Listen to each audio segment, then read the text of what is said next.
So hopefully everybody can hear me okay. Basically, it's a real pleasure to be joining you all here this evening for this online information session, which is part of a pre-draft public consultation on the Meath Biodiversity Action Plan 2025 to 2030. My name is Ben Malone.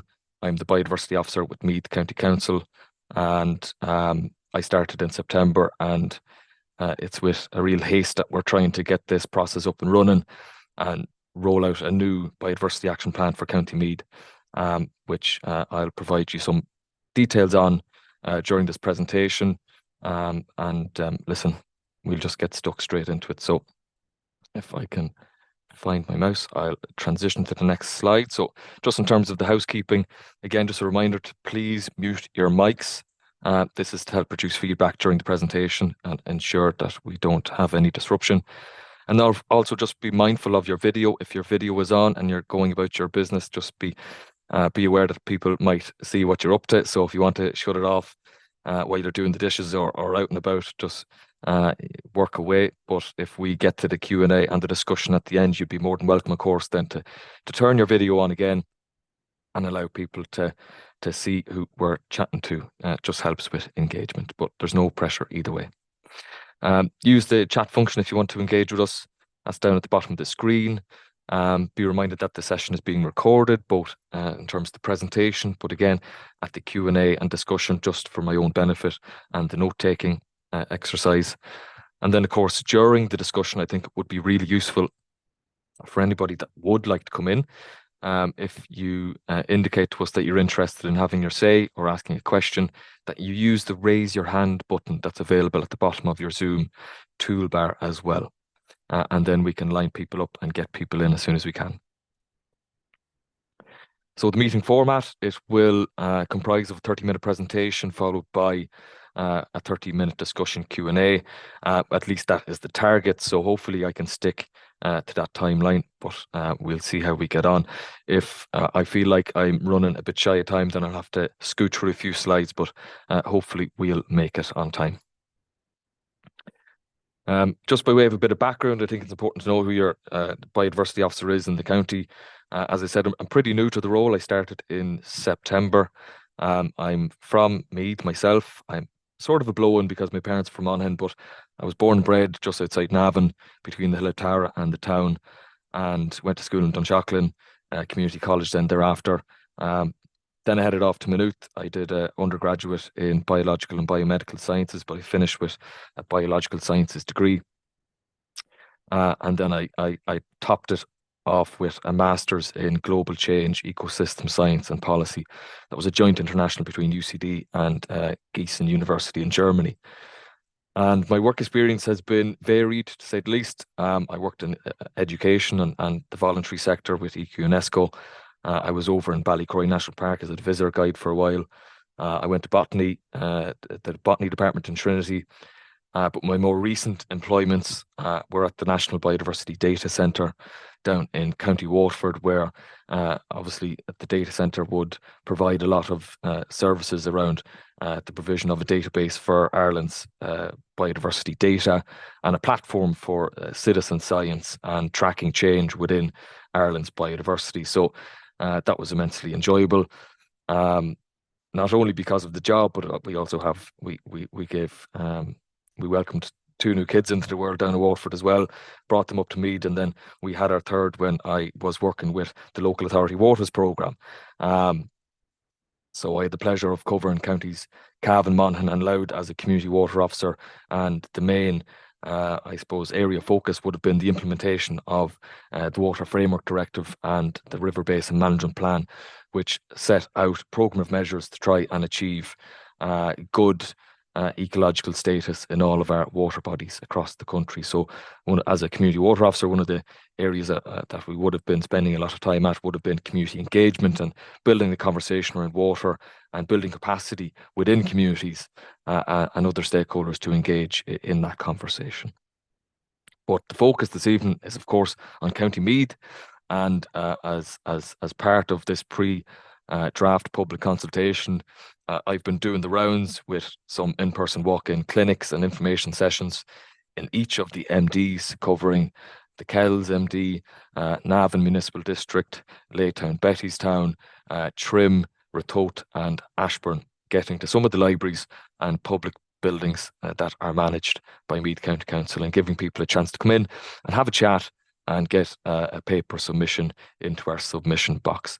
But you can see that the lovely map before me and before yourselves, it was taken out of the Making of Meath publication by Robbie Meehan, which was also published by Meath County Council Heritage Section, and also displays nicely the I suppose the landscape within the county that is influenced so much by obviously our ice age and geological history and past, and also how it is defined by some natural features in the landscape, including our river catchments comprising of the likes of the Boyne, taking up the plains in the middle of the county, also bordered by the Nanny catchment to the east, the D catchment to the northeast and then Drumlin Belt, and the Inny catchment to the west, which empties into Lough Sheelin and then on to the River Shannon.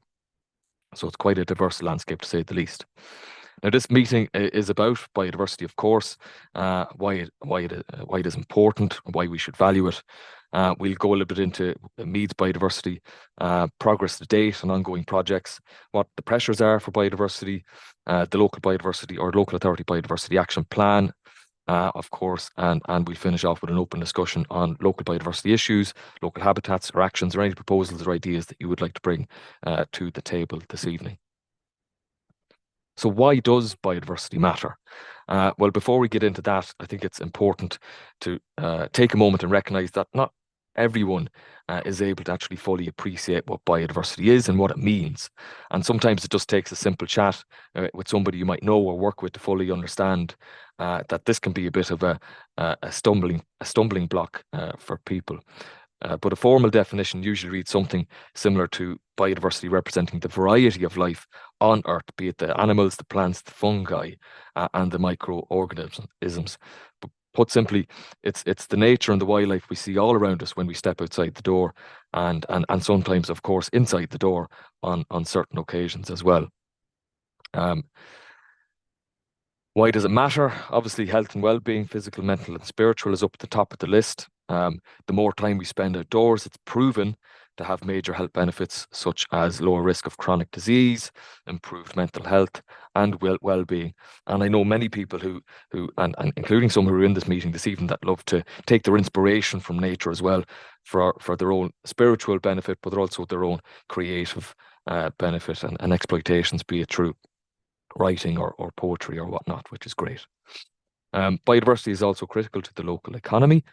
Healthy soils, for example, and healthy soil ecosystems are themselves, of course, dependent on their above ground plant communities, but both underpin the production of food. And additionally, ecosystems that maintain and support thriving populations of pollinators means society can grow foods such as rapeseed, oil, peas, beans, apples, and soft fruits. And apologies, I might have to take a little break every now and again to take a drink of water. So healthy biodiverse environments also support things like tourism. I suppose they offer Indigenous and international tourists an opportunity to enjoy some of our rich landscapes and green spaces, be they native woodlands or river corridors or landscapes as a whole. In the face of an ever-changing climate, healthy ecosystems such as our wetlands and woodlands, among others, are important for reducing the risk and severity of flooding, and can lessen the impact of drought by regulating a slower flow of water through our river catchments. This is also important in times of drought as much as it is in times of flood. So in times of drought, I know, for example, some group water schemes in different parts of the county would have had a serious issue with the provision of water. But where wetlands and catchments that have healthy wetlands as landscape features, there's a better regulation of the water flow and a slower release of water, which means a healthy aquifer and provision of water for the short term and medium term during those difficult times. And this, of course, is really important for ensuring a safe future for you, your family, and your community. Now, aside from the many benefits conferred on society by biodiversity, we must also consider the fact that nature has an intrinsic value and a right to exist as well. So concerted efforts to protect and restore, promote a healthy environment with a thriving biodiversity should be morally just for this reason alone. And then a healthy environment is also something to be proud of, and it can help nurture our sense of place and also our connection to our local area.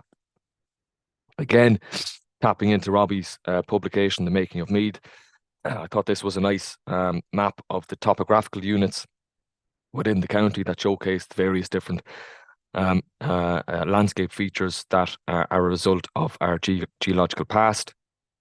We have the Drumlin Belt in the north, which covers the Dee, as I said earlier on. We have the plains of Meath as well, which cover the majority of the Boyne and the Blackwater.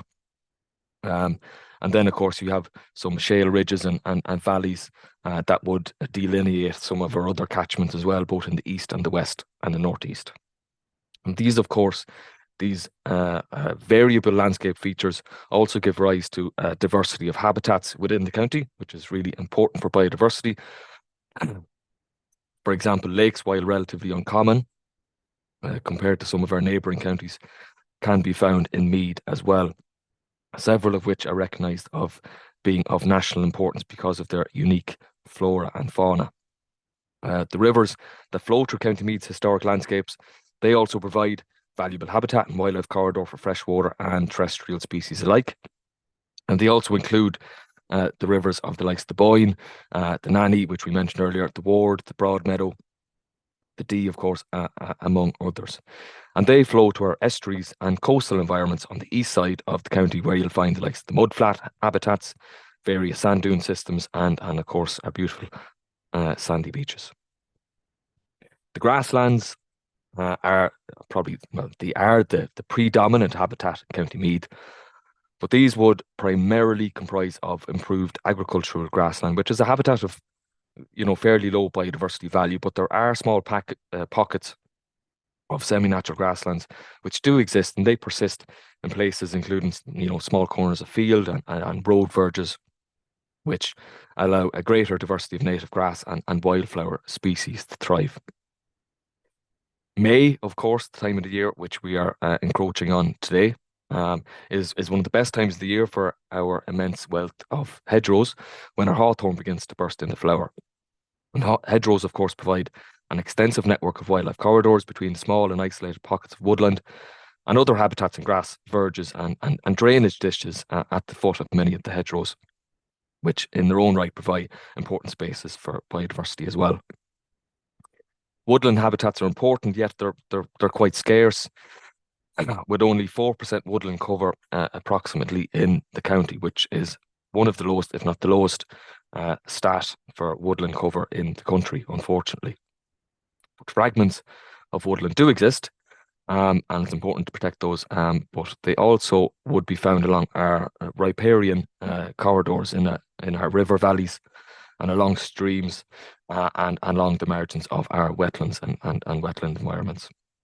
And then wetlands, of course, they consist of the margins of our rivers and streams, canals, lakes, etc., and can often form extensive reed beds or seasonally inundated lands as well, such as ponded areas, river floodplains, and wet meadows. And then, of course, peatlands like Gurley pictured in the slide that you're looking at this evening. These habitats have developed over thousands of years in a number of locations also, albeit cutover bog is probably a significant feature of these ecosystems too. Arable lands are also a feature of the county and have been for many, many, many years. And they were once associated with a rich variety of weed species, which many have now disappeared. But nevertheless, arable farmland can still support a wide breadth of biodiversity when managed appropriately. And we can't forget our urban and suburban areas, which support a wide range of habitat for wildlife also across parks, open green spaces, gardens, stone walls, and road verges. And all of these habitats provide important corridors and stepping stones to a wider ecological network. And then in various pockets I suppose, brownfield sites or areas of wasteland or industrial parks that units haven't been crammed into, you find these amazing little rewilded or wilded pockets of scrub, of willow and birch and hazel. And they're my two little girls actually roaming in one of those habitats in Meath. These are a pleasure to come across because they're not managed in any respect, and it's great to see nature be able to recover. I suppose it's a little microcosm example of how nature can bounce back. And then I threw in the frog there just to say hello and help me get to the next slide. But of course, our ponds, both be it man-made and natural wetlands, are of course vital habitats as well. The flora and fauna. Listen, we could talk all evening about this particular topic, but just to highlight some of the few, we're coming into the right time of the year for the maybush, the hawthorn. I see a couple of them are beginning to bud burst now at the minute, and that'll really brighten up our countryside. But we're obviously aware of the growing risk around hawthorn and the importation of whips from Europe, so we have to be careful with that. But our beautiful, rich floral species as well, that hangs on in our pockets, like the cowslip and primrose you'd see in the bottom of our hedgerows. We have a rich floral diversity in Meath, but it is certainly restricted to a large degree by being pushed to the edges of our various habitats in a highly agricultural landscape. We have mammals like the otter, which are protected within the Boyne SAC, the charismatic and long cherished Atlantic salmon, fueling mythology and folklore. We have red-listed bird species such as the yellowhammer, which I always had the pleasure of listening to in the evening when I used to train in my local football club in Bective. You'd hear it every evening. And you'd also come across the buzzards as well. The lads would often slag me for looking at the sky as opposed to looking at where the ball was coming and going. Down to the insects, we also have protected marsh artillery on some of our sites in Meath, albeit they're fairly restricted in range. But we have a wonderful, diverse insect community that there is a growing interest in, and you can see it nationally with some of the groups on Facebook. It's great to see, and hopefully we can build that capacity and interest in Meath as well. And then, of course, I have the bogs represented by a beautiful sphagnum moss taken from Gurley Bog. Some of these habitats are protected, but we don't have a massive protected designated natural heritage designation network, but they are there. We have a special area conservation in the Boyne and the Blackwater, for example, and some of the coastal habitats. And it too is a special protection area as well for the kingfisher. We have a couple of natural heritage area sites and proposed natural heritage area sites as well. We have a single statutory nature reserve and a number of river catchments as well, which would be protected to some degree through WFD and whatnot. Now, this isn't a comprehensive map, by the way. Not all designated sites have been labelled, just in case you're wondering why there are a few missing. In terms of the progress to date in advancing the biodiversity agenda, I suppose action for biodiversity has increased significantly in recent years, with a strong emphasis being placed on collaboration with landowners and local communities. And this is to enable a collective response to the challenge. So, and policy changes at an international level include the likes of the Kunming Montreal Global Biodiversity Framework, which has a number, I think, possibly, is it, I shouldn't guess, but it's up in the 20 or 30 number of targets for biodiversity, which we should be hitting by 2030. And then they also have targets for 2050. We have the Sustainable Development Goals, the EU Green Deal and Biodiversity Strategy, which has important targets to meet as well. We have a new COP, we have a new Climate Action Plan, updated forestry programme, the third River Basin Management Plan, which is still unfortunately in draft, but could hopefully be published soon, and a National Biodiversity Action Plan from 2023 to 2030, which was recently published earlier this year. The national schemes of note include the acres, which has been broken into co-op areas in general. The co-op areas are based on results-based payment scheme models, so farmers implement measures and they get higher premium payments if the results are proving to be beneficial to biodiversity. So that's a real positive step in the right direction. We have the European Innovation Partnership schemes. The EIPs have been really been the test bed for a lot of these results-based payment schemes, and they work at a local level and have delivered some fantastic projects. Native tree forestry program has come to the fore in recent months. There's been some announcements on the native tree area conservation scheme and a native tree area scheme as well, allowing greater flexibility for landowners who are eligible to plant forestry to plant smaller pockets and get paid well with healthier premiums too. We have other national schemes there. Sport, of course, I have to give an honourable mention to the local biodiversity officer programme, which is there too. At a local level, then, I suppose there have been action plans in the past which the Heritage Office have been implementing with the help of the Natural Heritage and Biodiversity Working Group of the Meath Heritage Forum, and they have been delivering projects, be it surveys and research projects and funding schemes to help communities action some of the objectives of their local biodiversity action plans, which has been great. But just to give you an example of some of the projects that we're teeing up in the next couple of years as well, through the Local Biodiversity Action Fund. I'll launch into that in a second. The Local Biodiversity Action Fund, of course, is offered to local authorities to assist in the implementation of actions in the National Biodiversity Action Plan. It started in 2018 and recognised the vital role that local authorities play in biodiversity. And the department put 3 million on the table in 2023 to local authorities, and they're doing the same in 2024. And we're hoping to tap into that. In fact, we are tapping into it, and I can provide some details on those projects in a second. The amount of funding has been increasing year on year, but there's been a really upsurge and uptick in the amount of funding in more recent years and the number of projects that are being delivered. At a local level, this is mirrored as well, which is great to see. And you can see that Meath County Council have to contribute some funding to each of those projects as well. So last year we would have contributed 24,500 and would have been able to draw down a grant in total across a number of different projects of nearly 120,000. For 2024, our projects are split into a range of different overarching categories, from creating, restoring, enhancing space for biodiversity. Some projects are species-specific targeted projects. Some are about assessing the state of knowledge of biodiversity in Meath, and others are about empowering communities and informing, engaging, and awareness raising in the community as well. As far as our projects for creating, restoring, and enhancing space for biodiversity is concerned, the Hare's Corner is one successful project we managed to get funding for. It was a project that originated in County Clare. It expanded into Mayo in 2023 following some successful implementations of the project in Clare, and the Biodiversity Officer Network had an opportunity to submit their own expressions of interest to bring it to their own counties.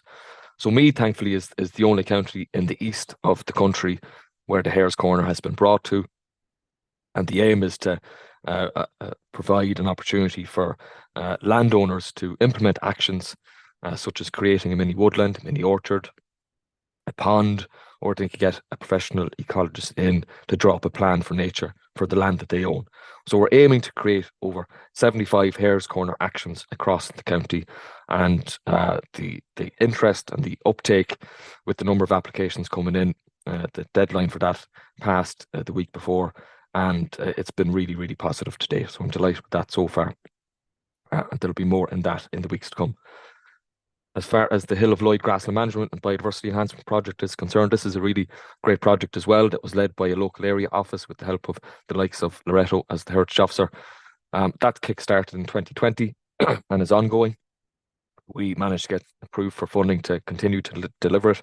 And the objective is to find the most ecologically advantageous management strategy for the site, which comprises over 360 acres of land managed by Meath County Council at the Commons of Lloyd.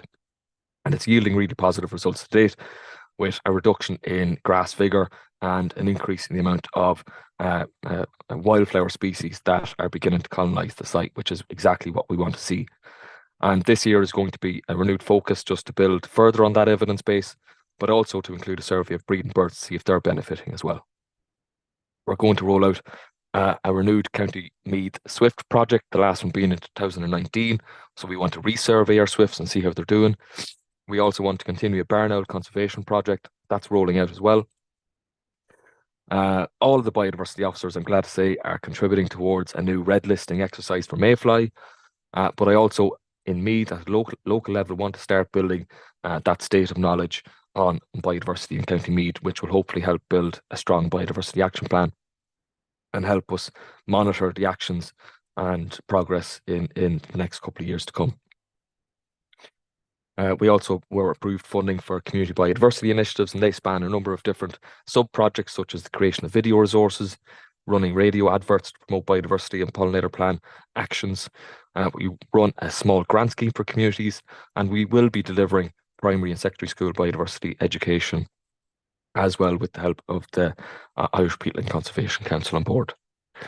Some of the projects that are ongoing from last year to stem from previous LBAF applications include an intensive habitat surveys for a number of our major towns to help track what green infrastructure we can protect in those particular urban environments. And there's also an ongoing project at Balrath Woods, which has stemmed from a biodiversity survey, and we're hoping to follow up on a habitat management plan, which has been delivered, but it's the actions we really want to start honing in on now in the short to medium term.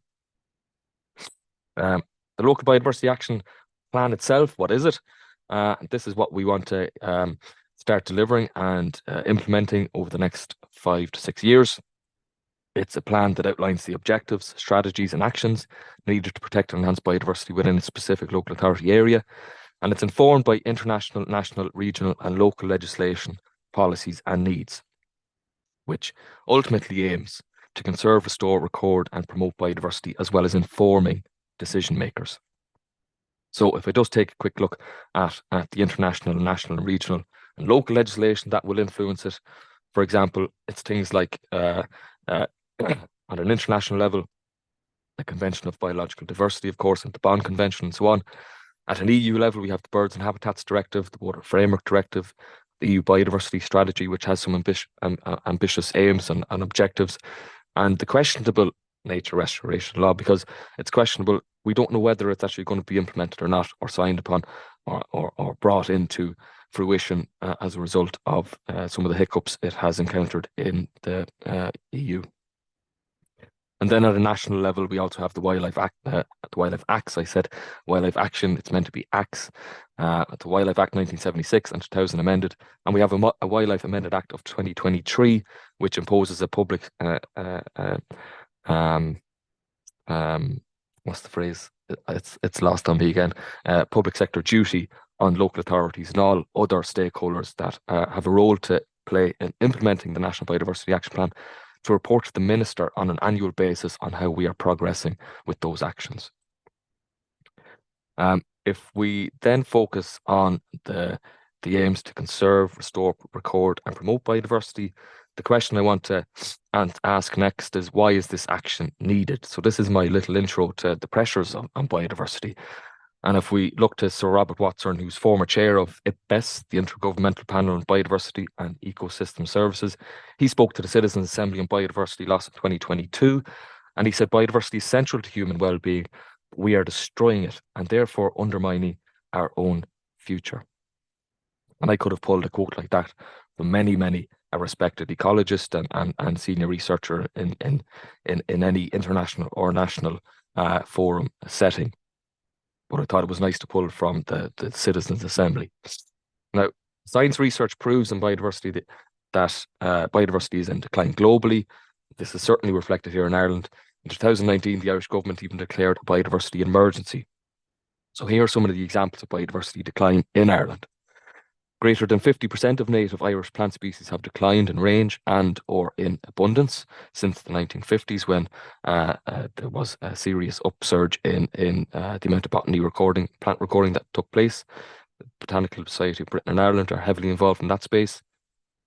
Nearly 33% of our semi-natural grasslands have been lost in the last decade, unfortunately. 30% of our bee species are threatened with extinction, while 50% are in decline.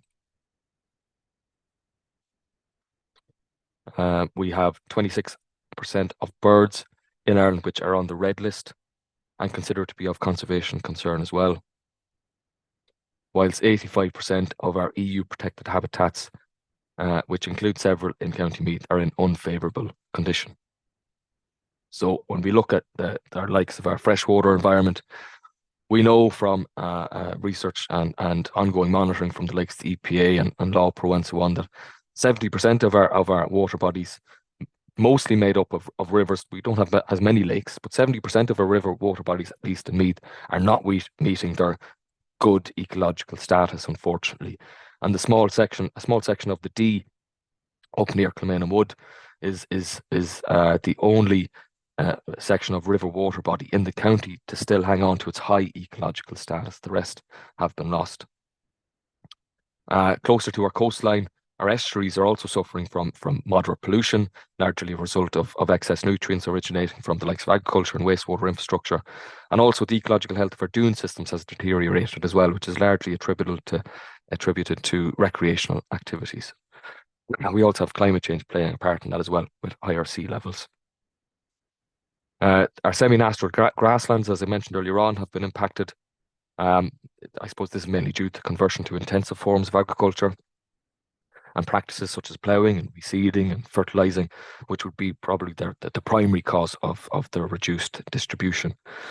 For woodlands, Meath currently has the lowest percentage of woodland cover on record at 4%, as I said.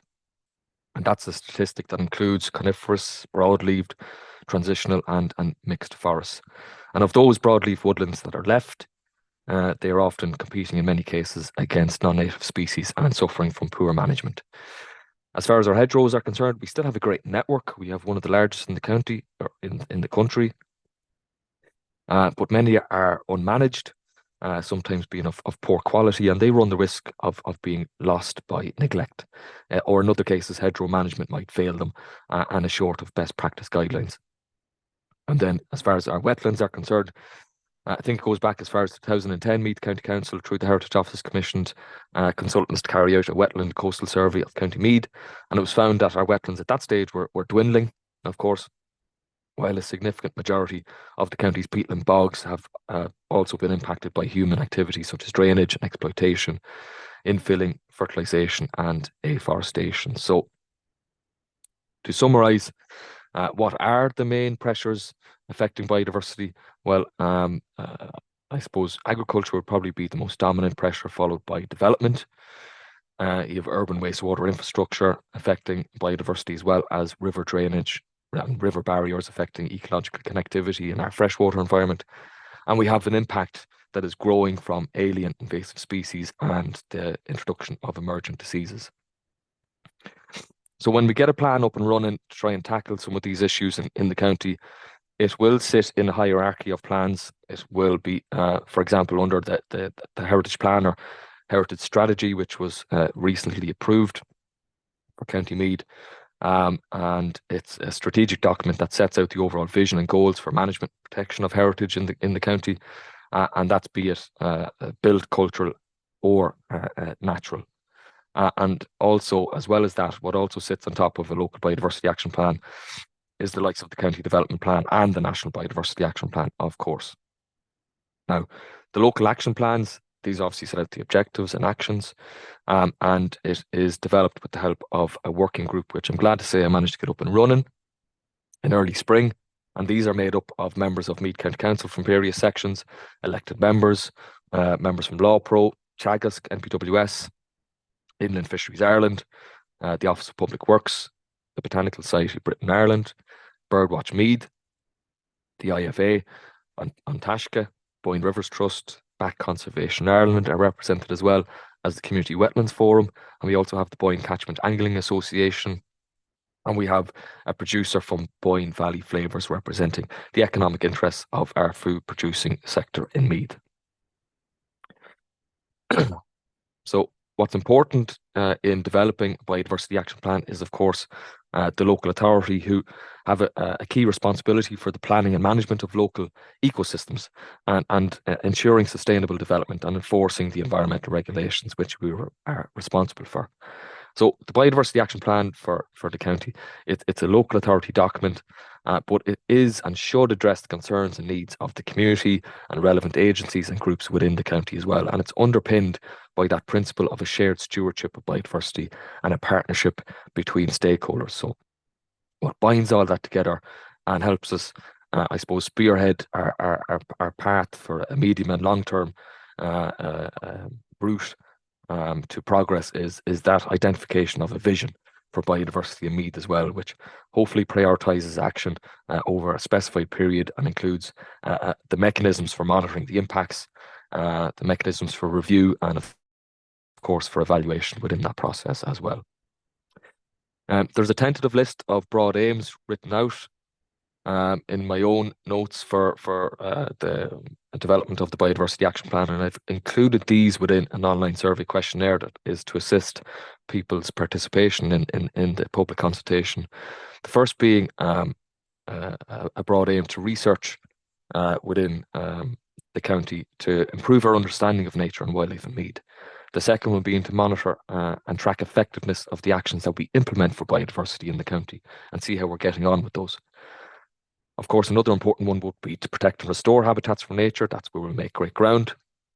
We have to, of course, consider how we might go about tackling some of those key pressures on species and habitats. We have climate change, adaptation and mitigation to consider. And we also want to raise public awareness and encourage involvement in biodiversity action. And if we're looking at some of the actions that might be included in the plan, I'm conscious that now I've gone over my time limit, so I'll try and get through these very quickly. We can already look to the National Biodiversity Action Plan for some of the actions that will more than likely be included in the plan because the local authorities have been assigned to deliver some of them. So I mentioned the public sector duty. So the Minister will receive a report on the progress on the implementation of the National Biodiversity Action Plan, which includes how we're implementing our local biodiversity action plans that contribute to that. And we will, that report will then be brought to the Cabinet by the Minister. We will be potentially implementing existing and new measures to reduce chemical pesticide use in line with the EU regulatory framework for pesticides. We have to identify and respond to opportunities for enhancing the biocultural value of green, blue, urban environments. We want to be aligning county development plans, local area plans, and local biodiversity action plans with National Biodiversity Action Plan objectives. Apologies for all the acronyms. And we want to also promote terrestrial, and we will have to act on this, promote terrestrial nature-based solutions in national, regional, local, rural, and urban programs, which is so important in the context of a changing climate. And then, of course, what is generally in most biodiversity action plans when they're being rolled out is our objectives around the River Basin Management Plan and trying to help our freshwater environments meet their objectives. We also have a climate action plan in Meath that we'll be drawing some actions from, including the likes of the installation of water butts, public buildings. This can be seen as a nature-based solution to rainwater management, which is also mentioned below.